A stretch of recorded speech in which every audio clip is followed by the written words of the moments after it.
Thanks so much for joining us here on Atlanta News First Plus. I'm Joy Lim-Nakrin. Taking a look at some of the top stories that we are following right now. We are keeping our eyes on what's happening in Rockdale County, and that chemical plume coming from the biolab facility in Conyers can still be seen days after a fire in Rockdale County. So now a brand new shelter-in-place warning has been issued. Atlanta News First Don Shipman is with the First Alert breaking news tracker in nearby Newton County, and this has been extended through Friday in Rockdale County. This is impacting everyday life, specifically for the people in Rockdale County. They have those nightly shelter-in-place orders that are now in effect. And then here in Newton County, classes have been canceled for the past 2 days, but they're back now in place, resuming today on a 2-hour delay. But let's get into all of this and kind of go through what all of this means, specifically that shelter in place for the evening hours and the overnight hours and the early morning hours. County officials say it's all because of shifting weather conditions impacting the toxic plume lingering over the biolab in neighboring Rockdale County. Officials say air quality readings could, quote, dip to concerning levels. That huge chemical plume was caused by water interacting with a reactive chemical during a fire on Sunday. The families that lived here nearby in Conyers, they worry about their long-term health. I had that taste in my mouth like I had been swimming in a pool, or like after you bleach your floors. My throat hurt. I woke up with a headache. My son's been coughing until he vomits for the past 2 days. And that plume is still very much visible. We're just about 10 miles away from Conyers right now. We had to drive through Conyers down I-20 to get here in Newton County. We could see the plume and we could smell that chlorine in the air. The EPA doing more testing today, and those shelter-in-place orders, that 2-hour delay, things could change. It's going to be very fluid today, depending on those levels and the air quality. We're in Newton County. Don Shipman, Atlanta News First.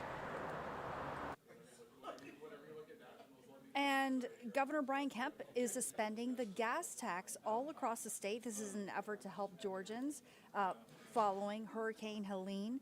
The suspension actually goes into effect tomorrow, Thursday, and it lasts until at least October 9th. It'll cut gasoline prices by 32 cents per gallon. And meanwhile, in the wake of Hurricane Helene's devastation, Governor Brian Kemp also has extended Georgia's state of emergency, apart from the gas tax that I mentioned. 25 people have died in Georgia, and the storm has caused billions of dollars of damage across the southeast. Atlanta News First Sarah Hammond has more, as both presidential candidates will also survey the damage. Vice President Kamala Harris is scheduled to visit Augusta today to be briefed on recovery efforts, and former President Donald Trump visited Valdosta on Monday to survey the storm damage there. Harris's visit comes just a day after President Joe Biden approved a major disaster declaration for dozens of Georgia counties. Governor Kemp extended Georgia's state of emergency through October 9th. The gas tax suspension goes into effect tonight at midnight. The executive order says the storm has, quote, negatively impacted the supply chain of goods and services to impacted areas and the social and economic well-being of Georgia's residents. 2 Atlanta men got stuck in North Carolina after a trip to the mountains. Kyle Vargas and his brother were staying at a house in Creston, North Carolina, and the driveway was washed away in the storm and they had to get out. We had to climb over trees, we had to crawl under trees, we had to walk through the mud that came from the landslides. And Georgia Power says they still have thousands of customers without power, including most of Augusta. In Atlanta, Sarah Hammond for Atlanta News First. And I just want to show you this live look here. We are expecting to have this press conference, bring you this press conference live really at any moment now. This is a group of Atlanta Airport service workers who are calling out what they call degradation of union jobs. And they're also accusing a non-union contractor, Unifi, of wage theft in this new lawsuit. So this is a press conference announcing this wage and hour lawsuit against Delta subcontractor Unifi. This is at the Workers United office in College Park, Georgia. where we are expecting this press conference to begin at any moment now. Let me bring up the volume and let's listen in.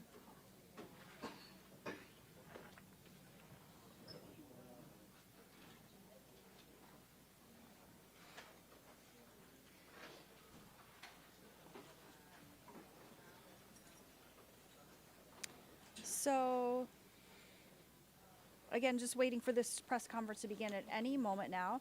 And these are Atlanta airport service workers at Hartsfield Jackson Atlanta International Airport announcing this wage and hour lawsuit against a Delta subcontractor called Unifi.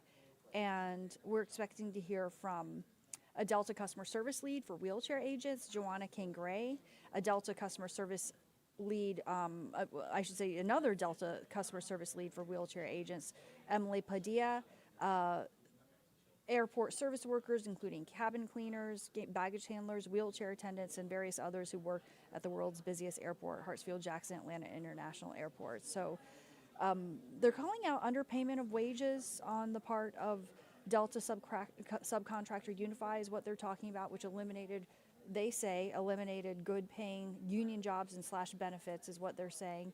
And so this press conference is going to address the impact of the low wages and what they describe as a loss of voice. A lot of people with us today, a lot of workers from ABM and Unifi.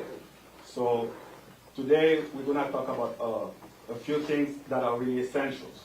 Like these workers, they say they are essentials worker, right? Mm-hmm. But at the end of the day, the way they're being treated and what's happening to them at the airport, they feel like they are disposable.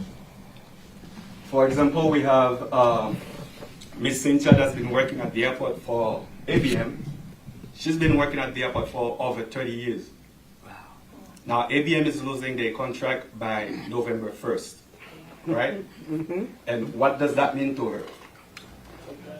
She lost all seniority and nowhere to go. She's kind of lost. After doing something for 30 plus years, and you're here, left alone. She got to figure out by herself. And then we have other Unifi workers that are victims of what we would call wage theft. These people, they work really hard. And the little money that they get, that barely enough to make ends meet, they are being cheated on. So, why us? Why is it so cruel to us? These people can breathe. It's not only when you put your knees on somebody's neck that they can breathe. When they have to make the choice between going to work, even when they're sick, when they're pregnant, and they cannot be on light duty, or they cannot ask for bereavement days and stuff like that, worried about losing hours. This is tough. That's not the way to be. The airport is beautiful. They're making a lot of innovation, making it nice. But they forget who's keeping the airport going. It's a beautiful airport. It's a beautiful city. And the workers, they love their jobs. The only thing they don't like is the treatment. They're proud to say they work at the busiest airport in the world. But is the airport proud of them? Are the contractors proud of them, of the work they're doing? So today we're going to hear from these workers in more details what's happening at the airport and how they're dealing with it. I can tell you it's not easy. Miss Cynthia, do you want to talk about your story at the airport? This is a movie back in the slavery days. They just give you enough to get by for the next week. From the next week to the next week. You only make just enough to survive to keep going back. It's sad. You go from company to company to try to do better. You're in the same hole. They're going to track you. They affiliate with the company because they know the people in the company. They're going to flag you. You ain't going to get no more than they want you to get. Go outside the airport, you make a whole lot of more money. Better benefits. Better quality people. In the airport, this is modern day slavery. Take it for what it's worth. I spend a lot of it, but I don't let it bother me. I'm out there for a purpose. To help the workers. The ones that want to help themselves. The ones that follow behind the company, I leave them alone. Y'all don't get what the company gonna give you. And y'all deserve everything you get. And I appreciate what y'all did. So I gotta go to another company. Everything ABM that y'all slide by, it's not gonna happen over here. You on the merit system. So many call outs, you gone. No income. You can't go back to ABM because ain't no more ABM. The one gonna tough it out, they gonna make it harder for you. Because they know what kind of people they dealing with. Everybody want to cry boo-hoo, boo-hoo to get by. Don't nobody want to actually do their job. Your job should speak for you. You are your job. You gonna cry every time somebody tell you go do your job? You ain't got no business with that job. You don't deserve that job. You ain't making it work for you. You let them make it work for them. They beat you out of money every time you're late. You get docked for being late. You get docked for clocking out early. You get docked for being off break before time. Come on now, you're feeding the company back money. It don't work for me. You're not going to clock my money, and I know I'm right. No, it's not going to happen. If you owe me a penny, I want that penny. And I want interest if it takes too long. No, I don't play like that. Everybody should know what they worth. Everybody got a purpose in life. Your life don't mean nothing to you, move out the way. Let somebody else get it. Who gonna deserve it? Don't cut yourself short. Thank you, Cynthia. And again, Cynthia worked for BM and has been at the airport for over 30 years. And now she doesn't know where she's going.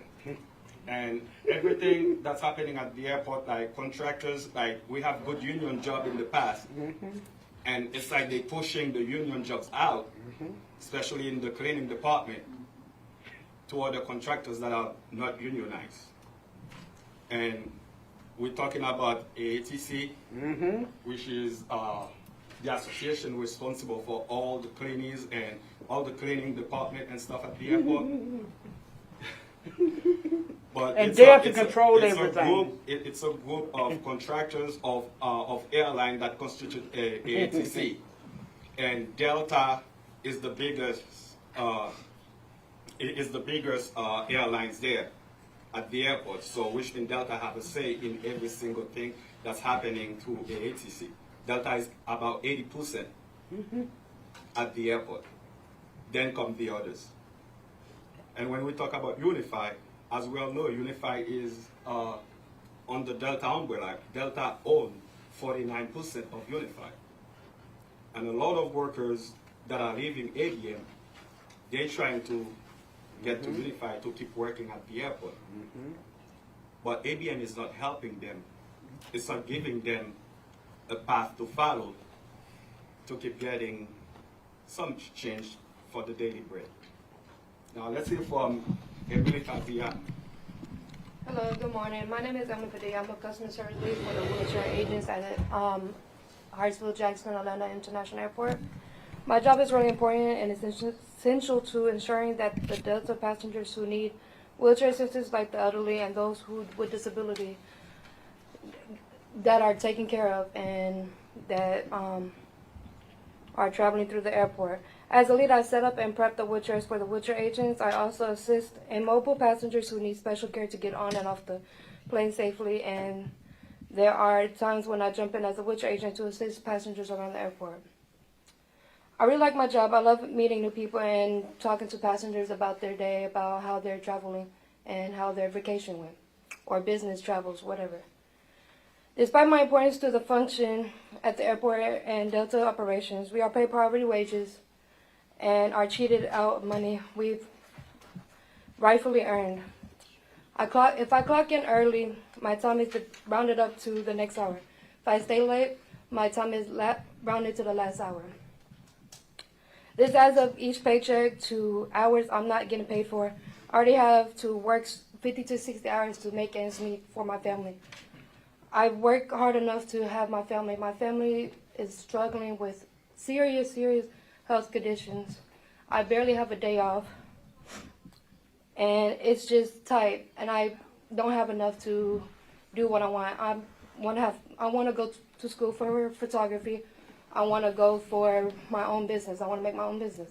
I barely have enough for a car and a computer to make my dreams. How come Delta can entrust us to take care of their passengers but allow us to work for an employer who pays us poverty wages and steals our hard-earned money from us? We're fed up and fired up, and we won't let this continue. Thank you.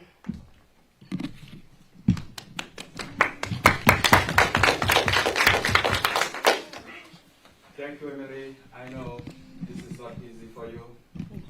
And like I said, these workers are making not even enough to make ends meet. And they're being cheated out on their paycheck. I think it's time for them to put some respect on your check and recognize your hard work as a valuable and essential worker. Now, let's hear from Joanna. Good morning. Good morning. Well, I am Juana King. I am also a lead customer service agent at the International Terminal for Delta. And for me, it's just heartbreaking to hear your story as well. For me, making myself go in and day out, flying and helping the passengers that are going through the airport is really what I enjoy doing. I've been in that role for several years, along with Emily, and I enjoy the people I assist, and also my coworkers. Before coming to the airport, I've had many jobs with some of the largest employers in this city. Spent many years just making a difference where I can. And I'm also a business owner. And with being in business, I know how to treat employees. I've managed people from every job I've ever had, from a teenager really. And doing business the right way is important. The right way is not stealing from your employees, which Unifi, Aviation, and Delta are currently doing to us. I've done accounting and payroll for some of those large businesses, and I know when you're stealing money from me. And so that is very unethical, I apologize. Delta should not allow that. We should be real concerned about people stealing from us.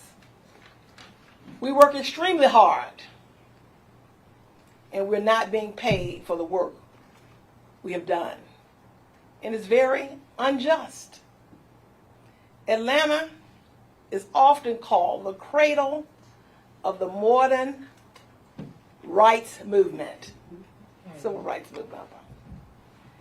It is an insult to the progress we have made in this beautiful city called Atlanta.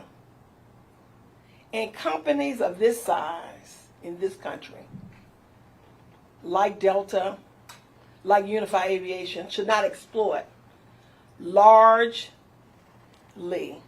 Black, Indigenous, Native Americans, and immigrants to power their workforce by stealing from us and paying us poverty wages.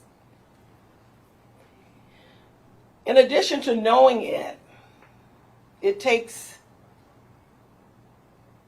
us to do our business every day. Doing the right thing is so important when you're in business. So I know firsthand that Delta and Unifi Aviation can do better. The one sad part about this all is that my dad spent 2 decades working for Delta Airlines as a redcoat, well loved by the powers that may be. And so I was able to go to college on the wages that my father made and the benefits that was given to us as a family. And very thankful for that. It doesn't matter who pays the bills. writes the bills out. Unifi Aviation and Delta are benefiting from our labor. Delta and Unifi depends on us every day in every aspect of their business. Delta needs to do better. Unifi Aviation needs to do better. Our work fuels the billions of dollars in profits that they share and should be able to pay us living wages and not steal from us. So today I appreciate this platform that you're giving us just to be able to speak and understand that we need to do better. The busiest airport in the world can't pay their employees livable wages. It's really sad. And thank you.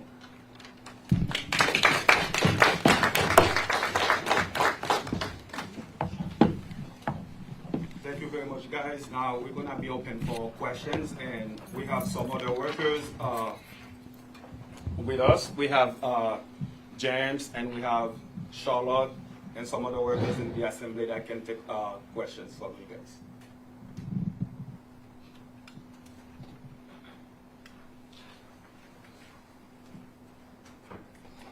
To clarify from what we saw in the press release, is there a lawsuit being filed? I just want to clarify that. Yes, there's that going on right now, and I'll let Emily talk about that. The lawsuit. The lawsuit, yes. So we are currently working on the lawsuit. We are dealing with it. We have 3 of us working on it. We working as a lead with our APAs. We working with them to ensure that we get this lawsuit. So, yeah, we are definitely working on it. And what's happening is that they have that round clock system here. Like if workers clock in a little bit before the time, they round it to the, let's say if somebody has to start at 10, and then they clock it at 9:55. What they do, they round the clock to 10. But if a worker works 5 minutes extra at the end of their shift, they don't get that extra 5 minutes, which make it illegal to a certain extent. Now, I don't have all the legal terms to explain it to you, but the lawyer that they're working with are very aware of what's going on, and these workers deserve the money that they put sweat and blood to earn. So has that been filed, or that's still in the works? That is filed. That is filed. Okay, Yes.